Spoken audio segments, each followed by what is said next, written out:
Okay, so if we want to calculate, we need a calculator. So I'm going to go ahead and bring up my calculator here. And this is an example of what you'd see if you have just a standard old solar calculator, or some of your cell phones are like this. Usually on the Windows calculator, you can change it to a scientific. Or some of you may have scientific calculators, and they look something like this. Or my iPhone, if I turn it to the side, it turns into this. And so I'll show you how to do both. Okay, so if a circle has a circumference of 35.4 centimeters, calculate the diameter, but first estimate.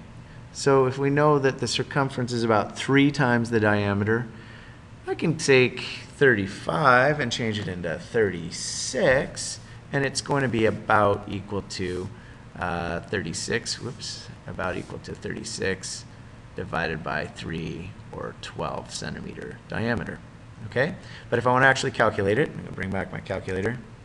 And if a circle has 35.4, I'm going to go, okay, 35.4 divided by pi, because that's what I have to do. Diameter is going to be equal to the circumference, 35.4 divided by pi. So a scientific calculator looks like this: 35.4 divided by pi. Where's my pi button? Right over here. Equals 11.2, or if you wanted to round it to tenths, 11.3, but I can round it to maybe hundredths, say 11.27. Okay?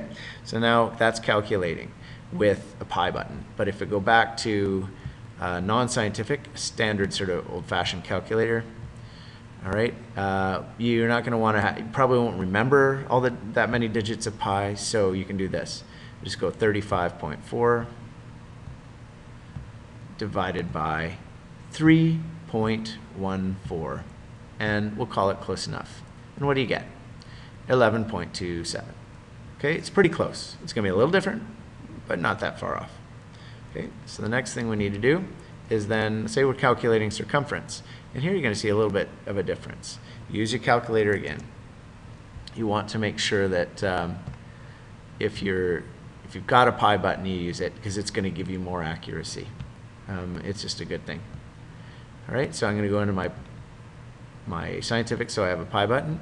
If I've given that a diameter is 12.4, I got to calculate circumference. I'm going to estimate first, and I'm going to say instead of 12, I'll just go to 12.4. I'll change it to 12, and instead of pi, I'll say 3. So I'm going to go. The diameter is 12. 3 times that's going to be the circumference approximately. So it's going to be 36 circumference approximately. Okay, so I got my estimate. Now I can actually calculate and use the pi button. I'm going to go 12.4, 12.4 divided by, whoops, no, not divided by, clear that, 12.4 times, where's times, pi, equals 38.95, okay?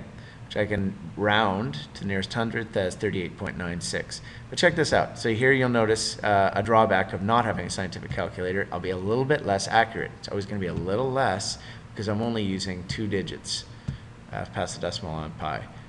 3.14, oops, got to do my 12 here so I don't confuse you. 12.4 times 3.14 equals 38.9, if we round to hundredths, 4. So you can see how we're only 2 hundredths off using this approximation of pi, 3.14. So it's better to use the pi key, but you know, in the end, for most things, it's going to be close enough to use 3.14. And that's it. Now I'd like you to try a quiz and see if you can put those things, those formulas to test and try it out. I'm going to give you diameters, ask you to give me circumference, both estimates and calculation, and vice versa. I'm going to give you circumference and ask you to give me diameters, and maybe even radiuses. So try it out, and see you soon.